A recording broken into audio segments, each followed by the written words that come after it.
Hello friends, in the last class we have discussed about the refraction and the laws of refraction and how we deal with the laws of reflection that also has been dealt clearly. जो clear cut formula बताया है मैंने उस चीज को थोड़ा सा ध्यान रखिएगा और उसको अगर अप्लाई कीजिएगा कभी भी कोई गलती नहीं होने के आसार है। मैंने जो बताया है आपको, जैसे mu1 sin I is equal to mu2 sin R, इस तरह से यदि आप लॉज ऑफ रिफ्लेक्शन को लिखेंगे कभी भी गलती नहीं है। नहीं तो mu1 by mu2 by mu1 पता नहीं क्या कर देते हैं आप लोग। ये मेरा प्रायर एक्सपीरियंस है, उस एक्सपीरियंस के आधार पे बोल रहा हूँ कि बच्चे को यही पता नहीं होता कि डिनोमिनेटर में क्या होगा और न्यूमरेटर में क्या होगा। व्हाट इज दिस मीन ना, यहां से डिनोमिनेटर में कोई चक्कर ही नहीं है। जो मीडियम वन है, मीडियम वन हम लोग उसको कहते हैं जिसमें कि इंसिडेंट रे होता है। मीडियम टू हम लोग उसको कहते हैं जिसमें रिफ्रैक्टेड रे होता है। एक बार रिफ्रैक्टेड रे का मीडियम टू का बात एक साथ, मीडियम वन का बात एक साथ, बस। और हम लोग यहां से सीधा लिख पाएंगे mu sine i equal to constant. ये जो फॉर्मूला है ये आपको ऐसा हेल्प करने वाला है कि मत बोलिए। जब हम लोग मल्टी स्लैब लेके चलेंगे, मल्टी स्लैब में किसी भी पॉइंट पे कोई भी एंगल चाहिए मुझे, that can be found out easily. For example I can show you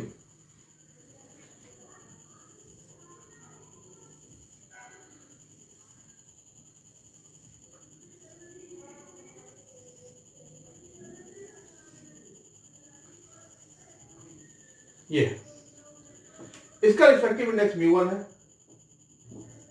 ये mu2 है, ये mu3 है, ये mu4 है, ये mu5 है, अगेन यहां mu1 होगा। ये बात तो ठीक समझ में आ रही होगी। मान लेते हैं यहां से एंगल I1 है, R1 है, यहां से फिर एंगल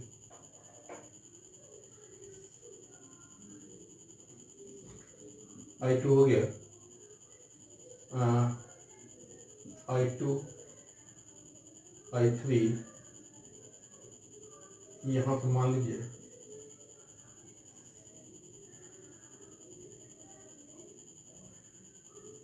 I2 I3 और 4। इस तरह से काम करते हुए हमको मान लीजिए ये एंगल जानना है।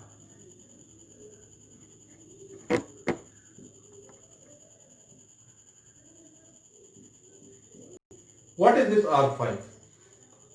हमको R5 जानना है तो कैसे निकालेंगे? I नो I1, हम लोग सीधा लिखेंगे mu1 sin I1 is equal to mu2 mu5 sin I5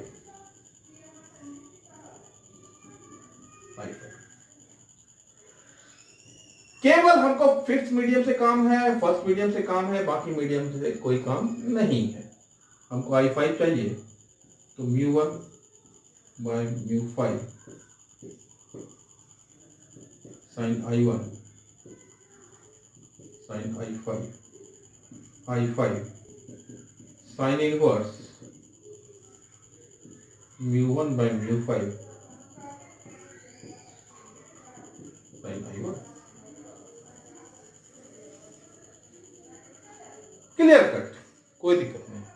किसी भी पॉइंट पे जाइए आपको एंगल आराम से मिलने वाला है, कोई दिक्कत नहीं होगी। इस चीज का सदा ध्यान रखिए। This you can say this is general formula. इसको यूज करने के लिए ठीक से जानना पड़ेगा। अगर जान गए कभी कोई गलती नहीं होगी।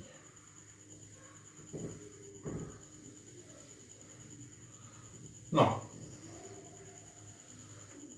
अगर रिफ्लेक्शन ऑफ लाइट ठीक ठीक थोड़ा भी समझ में आया है तो should we proceed for the ray diagram? Should we? we will have to go for two types of lenses are there.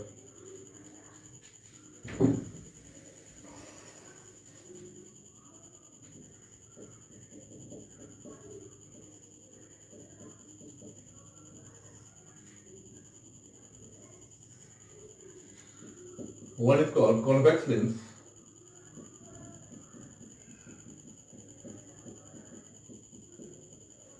Another is called concave lens.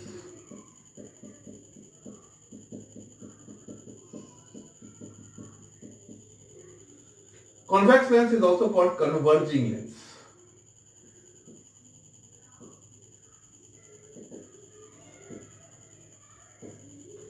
And concave lens is called diverging lens.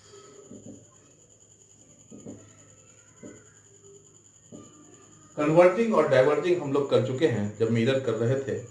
Y one thing is called converging and another thing is diverging. Rays जहां एक point पे converge होते हैं हम लोग उसको converging lens बोलेंगे, और जहां से डाइवर्ज होते हैं if extended backward they will meet at a point, we will say diverging lens. सीधा सीधा बात है. कन्वर्जिंग लेंस, डाइवर्जिंग, वही principal fundamental, principal axis, pole, focus और सारा कुछ हम लोग वैसे ही लेके चलेंगे. Let us now first deal with convex lens or converging lens. Now let us deal with convex lens or converging lens. Converging lens क्यों कहते हैं? When parallel rays cut across this, it will converge at a point on the principal axis F. जो भी parallel रे आएंगे वो एक point पे कन्वर्ज करेंगे और इसको हम लोग फोकस बोलेंगे. ध्यान दें, इसको हम लोग फोकस बोलेंगे. और अगर ये सर्किल कंप्लीट करते हैं तो इसका एक सेंटर होगा, that is called the centre of curvature. किसी भी हालत में हम लोग का जो डिस्टेंस है, this is F, this is R, radius of curvature. हमको अब ये बताइए सबसे पहली बात, here u, v, f, r. बोलिए. u is always negative. मैंने पहले भी बताया है आपको, क्योंकि ये हर समय वहीं से कोई भी रे चलेगा अगर उसी को ऑब्जेक्ट कहते हैं. और we will measure the distance from the p. तो P से अगर इस साइड का डिस्टेंस हम लोग मेजर करते हैं तो it is always negative. U is always negative. Here in this case V is positive, F is positive, R is positive. इस चीज का थोड़ा सा ध्यान रखिएगा. ये हम लोग कॉन्वेक्स लेंस की बात कर रहे हैं. साइन कन्वेंशन मैं डील कर चुका हूं. साइन कन्वेंशन जो से डील किए हैं उसी के अनुसार आप देख लो, ये पोल है, पोल से ही हम लोग जो भी डिस्टेंस मेजर करते हैं और अलोंग द इंसिडेंट लाइट जो भी डिस्टेंस मेजर करते हैं वो पॉजिटिव होता है. Opposite to the direction of incident light जो भी चीज मेजर करते हैं वो नेगेटिव होता है. तो U इज नेगेटिव, V चूंकि यहां है, V is positive, F is positive, R is positive. इस चीज का सदा ध्यान रखिएगा ना.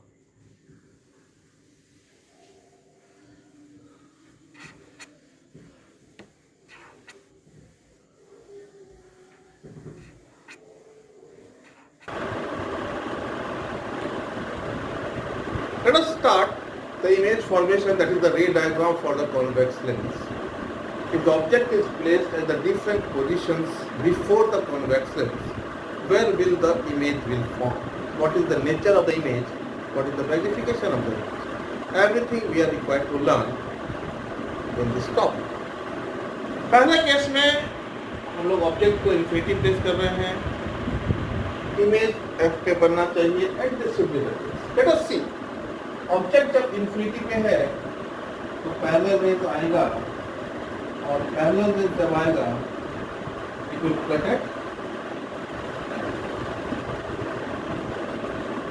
देखने की बात यह है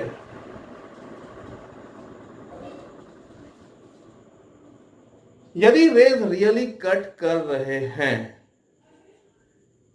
तो रियल इमेज, हम लोग पहली बात बोल चुके हैं, हम लोग कोई भी डिस्टेंस मेजर करेंगे, पोल से मेजर करेंगे, तो इमेज कहाँ बन रहा है हमारा, एफ पे बन रहा है. Highlight image is the point image. Since the rays are really cutting, real image will be point. It is a point image, so inverted है, erect है, क्या है, we do not describe about it. Generally जो होता है वो हम लोग देखते रहेंगे. In the next case,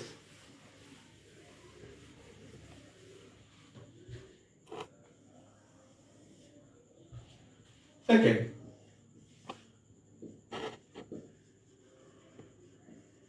beyond. Beyond से अगर रखते हैं तो क्या होगा,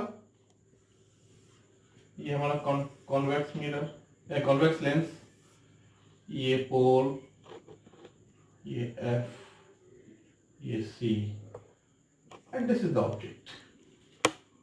ये एफ, ये C.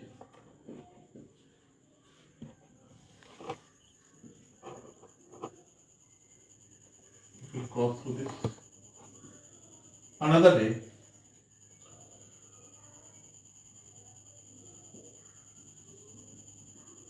we'll cross through the principal axis and the image will form there. Image will form here. यहाँ के केस में हम लोग देखते हैं image will form between F and C. Image is diminished,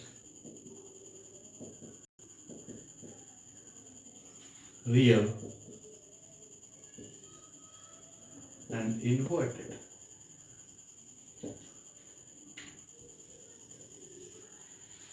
third case हम लोग देखेंगे.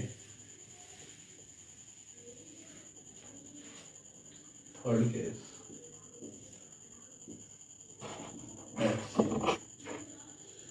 इमेज कहाँ बनता है, लेट अस सी.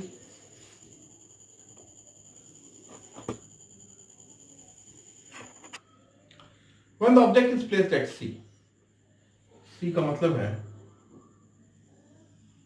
ये.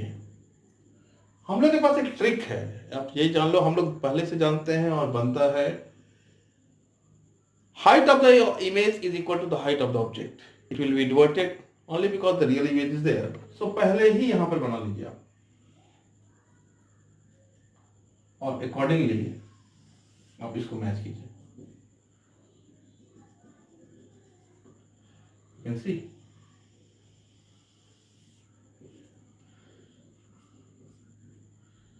this is the image.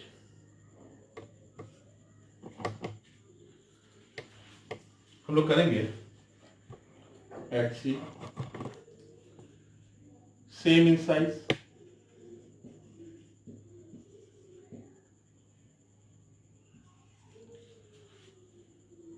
real and inverted. बेटा जो ट्रिक बता रहे हैं उस ट्रिक को समझिएगा तो कभी कंफ्यूजन नहीं रहेगा. हम लोग यदि सी पर हैं तो हमको पता है कि रे डायग्राम बनाएंगे तो वहीं पे बनेगा, लेकिन क्या होता है कभी रे यहाँ कटता है, कभी रे यहाँ कटता है, तो छोटा बड़ा हो जाता है, कंफ्यूजन रहता है. तो पहले इमेज ही बना लेंगे और वहां पे अपना रे कटा देंगे, सीधा बात. दे देंगे. Fourth point is between C and F. अब देखिए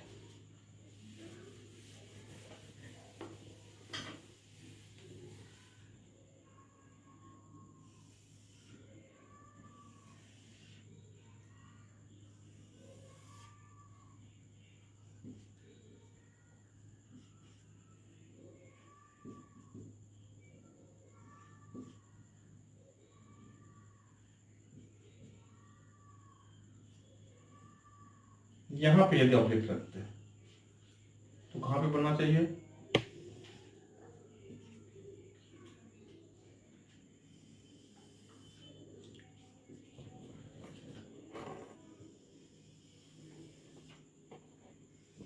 very correct. It is very correct.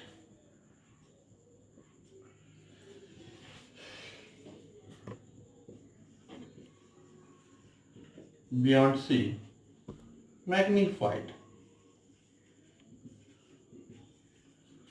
Real and inverted.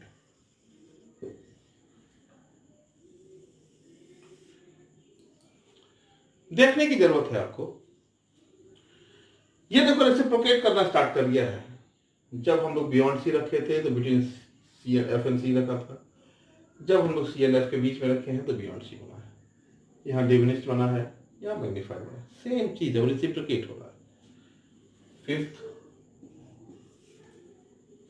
Eight F.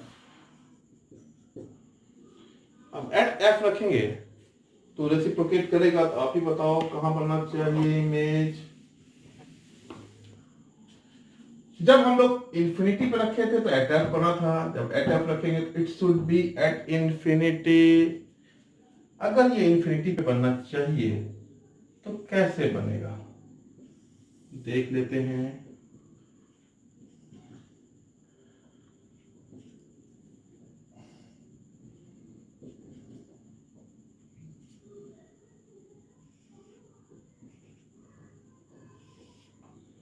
पहला रे फोकस से क्रॉस करेगा, दूसरा रे पोल से क्रॉस करेगा, और हम लोग देखते हैं ये दोनों पैरेलल रेस हैं। They will never cut each other, it will go towards infinity. So the image formation कहाँ होगा? At infinity, highly magnified.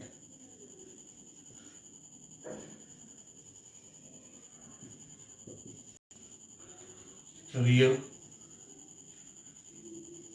And inverted. इस चीज को बच्चों देखने की जरूरत है। हाईली मैग्नीफाइड बने इन्फिनिटी पे कटे। अगर पैरेलल हम लोग बोल रहे हैं, पैरेलल रे है, पैरेलल रे हम लोग उस रे को कहते हैं जो रे इन्फिनिटी पे जाके कट करता है। इस चीज को सदा ध्यान रखिएगा। इसीलिए हाईली मैग्नीफाइड लिखा मैंने। We can say go for infinity. Magnification is infinite. Simple. Highly magnified is a technical way to say the thing. बाकी वही चीज है। सिक्स पोजीशन जो हम लोग ले रहे हैं,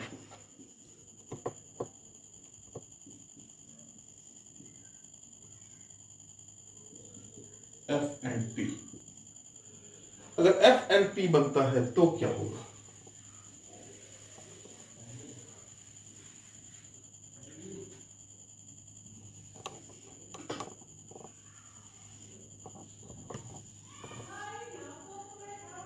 ये P है, ये F है, ये C है, ये F है, ये C है। यहाँ पे ऑब्जेक्ट रखे बिटवीन F एंड P। पहला काम क्या होगा? It will cross through F। दूसरा काम क्या होगा? It will cross through P। What we see here, they will never cut each other। ये ब्रॉडन होते जा रहा है और इनफिनाइट पे जाके ये और ब्रॉडन हो जाएगा और it will never cut. So if we go backward जाने से हम लोग देखते हैं one, if extended backward they may cut at the point. So this image is virtual in nature.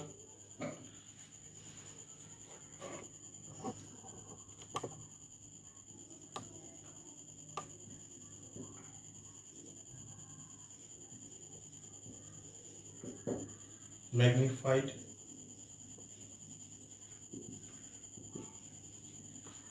virtual,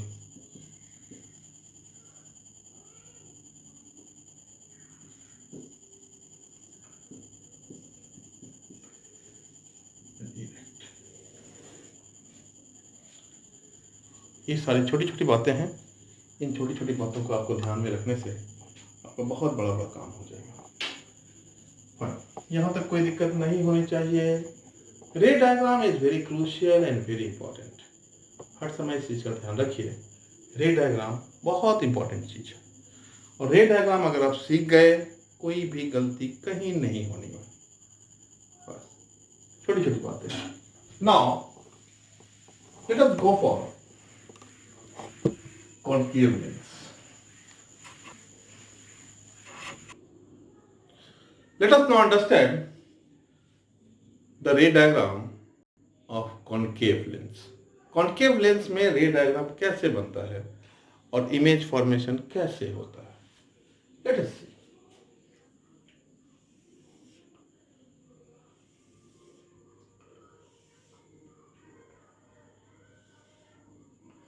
ये हमारा कॉन्केव लेंस है, ये हमारा प्रिंसिपल एक्सिस है। हम लोग कहीं पे भी अगर ऑब्जेक्ट रखते हैं क्या होगा, this is F, suppose this is C, this is F, this is C. कोई भी रे आएगा,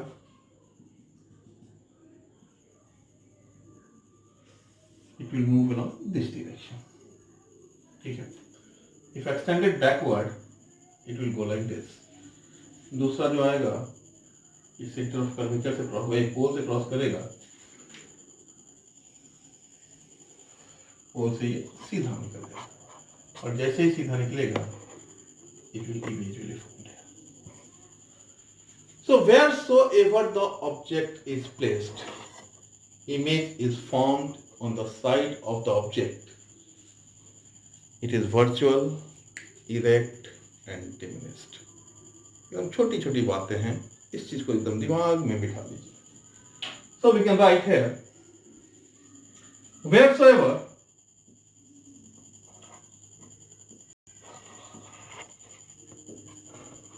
the object is placed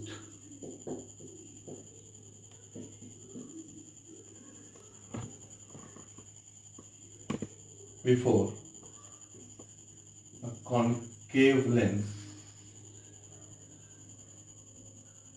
the image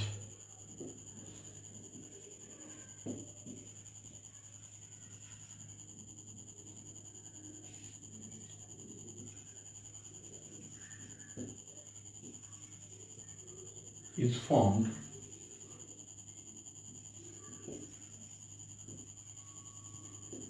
on the same side of object। The image is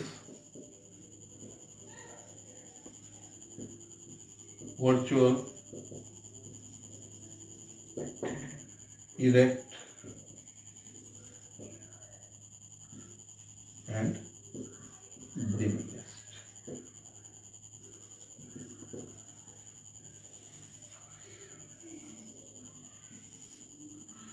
ये छोटी छोटी बातें हैं जो आपको ध्यान में रखनी है, और इस तरह से हम लोग देखेंगे इमेज फॉर्मेशन जो आपको कॉन्केव मिरर में होता है वो इस तरह से बनता है। Thank you very much for today. In the next class, we will be dealing with the lens formula and magnification. Please do not absent in the class. Thank you.